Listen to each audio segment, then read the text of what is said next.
Casa tomada, de Julio Cortázar. Nos gustaba la casa porque aparte de espaciosa y antigua, hoy que las casas antiguas sucumben a la más ventajosa liquidación de sus materiales, guardaba los recuerdos de nuestros bisabuelos, el abuelo paterno, nuestros padres y toda la infancia. Nos habituamos, Irene y yo, a persistir solos en ella, lo que era una locura, pues en esa casa podían vivir 8 personas sin estorbarse. Hacíamos la limpieza por la mañana, levantándonos a las 7, y a eso de las 11 yo le dejaba a Irene las últimas habitaciones por repasar y me iba a la cocina. Almorzábamos a mediodía, siempre puntuales. Ya no quedaba nada por hacer fuera de unos pocos platos sucios. Nos resultaba grato almorzar pensando en la casa profunda y silenciosa y cómo nos bastábamos para mantenerla limpia. A veces llegábamos a creer que era ella la que no nos dejó casarnos. Irene rechazó 2 pretendientes sin mayor motivo. A mí se me murió María Esther antes que llegáramos a comprometernos. Entramos en los 40 años con la inexpresada idea de que el nuestro, simple y silencioso matrimonio de hermanos, era necesaria clausura de la genealogía asentada por los bisabuelos en nuestra casa. Nos moriríamos allí algún día. Vagos y esquivos primos se quedarían con la casa y la echarían al suelo para enriquecerse con el terreno y los ladrillos. O mejor, nosotros mismos la voltearíamos justicieramente antes de que fuese demasiado tarde. Irene era una chica nacida para no molestar a nadie. Aparte de su actividad matinal, se pasaba el resto del día tejiendo en el sofá de su dormitorio. No sé por qué tejía tanto. Yo creo que las mujeres tejen cuando han encontrado en esa labor el gran pretexto para no hacer nada. Irene no era así. Tejía cosas siempre necesarias, tricotas para el invierno, medias para mí, mañanitas y chalecos para ella. A veces tejía un chaleco y después lo destejía en un momento porque algo no le agradaba. Era gracioso ver en la canastilla el montón de lana encrespada resistiéndose a perder su forma de algunas horas. Los sábados iba yo al centro a comprarle lana. Irene tenía fe en mi gusto, se complacía con los colores y nunca tuve que devolver madejas. Yo aprovechaba esas salidas para dar una vuelta por las librerías y preguntar vanamente si había novedades en literatura francesa. Desde 1939 no llegaba nada valioso a la Argentina. Pero es de la casa que me interesa hablar, de la casa y de Irene, porque yo no tengo importancia. Me pregunto qué hubiera hecho Irene sin el tejido. Uno puede releer un libro, pero cuando un pullover está terminado, no se puede repetirlo sin escándalo. Un día encontré el cajón de abajo de la cómoda de alcanfor lleno de pañoletas blancas, verdes, lila. Estaban con naftalina, apiladas como en una mercería. No tuve valor de preguntarle a Irene qué pensaba hacer con ellas. No necesitábamos ganarnos la vida.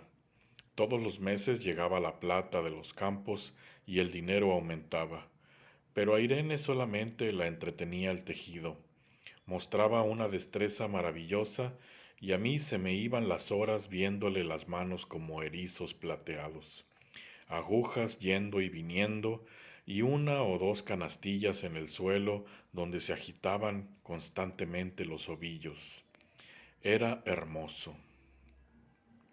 ¿Cómo no acordarme de la distribución de la casa? El comedor, una sala con gobelinos, la biblioteca y 3 dormitorios grandes quedaban en la parte más retirada, la que mira hacia Rodríguez Peña. Solamente un pasillo con su maciza puerta de roble aislaba esa parte del ala delantera donde había un baño, la cocina, nuestros dormitorios y el living central, al cual comunicaban los dormitorios y el pasillo. Se entraba a la casa por un zaguán con mayólica y la puerta cancel daba al living, de manera que uno entraba por el zaguán, abría la cancel y pasaba al living. Tenía a los lados las puertas de nuestros dormitorios y al frente el pasillo que conducía a la parte más retirada. Avanzando por el pasillo, se franqueaba la puerta de roble y más allá empezaba el otro lado de la casa. O bien se podía girar a la izquierda justamente antes de la puerta y seguir por un pasillo más estrecho que llevaba a la cocina y el baño. Cuando la puerta estaba abierta, advertía uno que la casa era muy grande. Si no, daba la impresión de un departamento de los que se edifican ahora, apenas para moverse.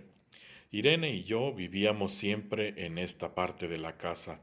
Casi nunca íbamos más allá de la puerta de roble, salvo para hacer la limpieza, pues es increíble cómo se junta tierra en los muebles. Buenos Aires será una ciudad limpia, pero eso lo debe a sus habitantes y no a otra cosa. Hay demasiada tierra en el aire. Apenas sopla una ráfaga, se palpa el polvo en los mármoles de las consolas y entre los rombos de las carpetas de macramé. Da trabajo sacarlo bien con plumero. Vuela y se suspende en el aire. Un momento después se deposita de nuevo en los muebles y los pianos. Lo recordé siempre con claridad porque fue simple y sin circunstancias inútiles. Irene estaba tejiendo en su dormitorio. Eran las 8 de la noche y de repente se me ocurrió poner al fuego la pavita del mate. Fui por el pasillo hasta enfrentar la entornada puerta de roble y daba la vuelta al codo que llevaba a la cocina cuando escuché algo en el comedor o la biblioteca. El sonido venía impreciso y sordo, como un volcarse de silla sobre la alfombra o un ahogado susurro de conversación. También lo oí al mismo tiempo o un segundo después en el fondo del pasillo que traía desde aquellas piezas hasta la puerta. Me tiré contra la puerta antes de que fuera demasiado tarde. La cerré de golpe apoyando el cuerpo. Felizmente la llave estaba puesta de nuestro lado y además corrí el gran cerrojo para más seguridad. Fui a la cocina, calenté la pavita y cuando estuve de vuelta con la bandeja del mate le dije a Irene, tuve que cerrar la puerta del pasillo. Han tomado la parte del fondo. Dejó caer el tejido y me miró con sus graves ojos cansados. ¿Estás seguro? Asentí. Entonces, dijo recogiendo las agujas, tendremos que vivir en este lado. Yo cebaba el mate con mucho cuidado, pero ella tardó un rato en reanudar su labor. Me acuerdo que tejía un chaleco gris. A mí me gustaba ese chaleco. Los primeros días nos pareció penoso porque ambos habíamos dejado en la parte tomada muchas cosas que queríamos. Mis libros de literatura francesa, por ejemplo, estaban todos en la biblioteca. Irene extrañaba unas carpetas, un par de pantuflas que tanto la abrigaban en invierno. Yo sentía mi pipa de enebro y creo que Irene pensó en una botella de esperidina de muchos años. Con frecuencia, pero esto solamente sucedió los primeros días, cerrábamos algún cajón de las cómodas y nos mirábamos con tristeza. No está aquí. Y era una cosa más de todo lo que habíamos perdido al otro lado de la casa.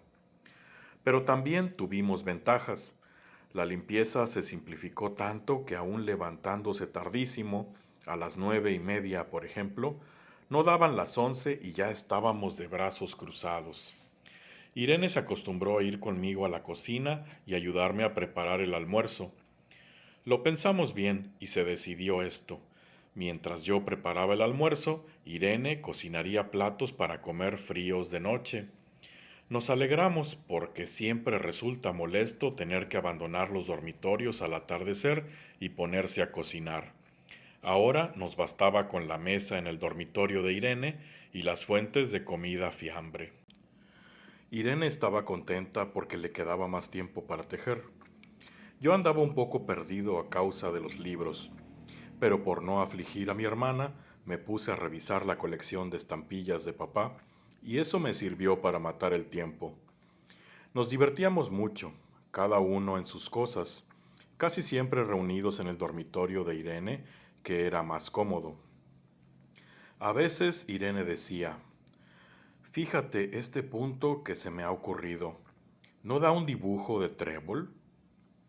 Un rato después era yo el que le ponía ante los ojos un cuadradito de papel para que viese el mérito de algún sello de Eupen y mal me di. Estábamos bien y poco a poco empezábamos a no pensar. Se puede vivir sin pensar. Cuando Irene soñaba en alta voz, yo me desvelaba enseguida. Nunca pude habituarme a esa voz de estatua o papagayo, voz que viene de los sueños y no de la garganta. Irene decía que mis sueños consistían en grandes sacudones que a veces hacían caer el cobertor. Nuestros dormitorios tenían el living de por medio, pero de noche se escuchaba cualquier cosa en la casa. Nos oíamos respirar, toser, presentíamos el ademán que conduce a la llave del velador, los mutuos y frecuentes insomnios. Aparte de eso, todo estaba callado en la casa. De día eran los rumores domésticos, el roce metálico de las agujas de tejer, un crujido al pasar las hojas del álbum filatélico. La puerta de roble, creo haberlo dicho, era maciza. En la cocina y el baño, que quedaban tocando la parte tomada, nos poníamos a hablar en voz alta o Irene cantaba canciones de cuna. En una cocina hay demasiado ruido de loza y vidrios para que otros sonidos irrumpan en ella. Muy pocas veces permitíamos allí el silencio, pero cuando tornábamos a los dormitorios y al living, entonces la casa se ponía callada y a media luz. Hasta pisábamos más despacio para no molestarnos. Yo creo que era por eso que de noche, cuando Irene empezaba a soñar en alta voz, me desvelaba enseguida. Es casi repetir lo mismo salvo las consecuencias. De noche siento sed y antes de acostarnos le dije a Irene que iba hasta la cocina a servirme un vaso de agua. Desde la puerta del dormitorio, ella tejía, oí el ruido en la cocina. Tal vez en la cocina o tal vez en el baño, porque el codo del pasillo apagaba el sonido. A Irene le llamó la atención mi brusca manera de detenerme, y vino a mi lado sin decir palabra. Nos quedamos escuchando los ruidos, notando claramente que eran de este lado de la puerta de roble, en la cocina y en el baño, o en el pasillo mismo donde empezaba el codo casi al lado nuestro. No nos miramos siquiera. Apreté el brazo de Irene y la hice correr conmigo hasta la puerta cancel, sin volvernos atrás. Los ruidos se oían más fuerte, pero siempre sordos, a espaldas nuestras. Cerré de un golpe la cancel y nos quedamos en el zaguán. Ahora no se oía nada. Han tomado esta parte, dijo Irene. El tejido le colgaba de las manos y las hebras iban hasta la cancel y se perdían debajo.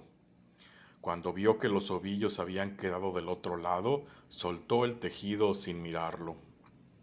¿Tuviste tiempo de traer alguna cosa?, le pregunté inútilmente. No, nada. Estábamos con lo puesto. Me acordé de los 15,000 pesos en el armario de mi dormitorio. Ya era tarde ahora. Como me quedaba el reloj de pulsera, vi que eran las 11 de la noche. Rodé con mi brazo la cintura de Irene, yo creo que ella estaba llorando, y salimos a la calle. Antes de alejarnos tuve lástima. Cerré bien la puerta de entrada y tiré la llave a la alcantarilla. No fuese que a algún pobre diablo se le ocurriera robar y se metiera en la casa a esa hora y con la casa tomada.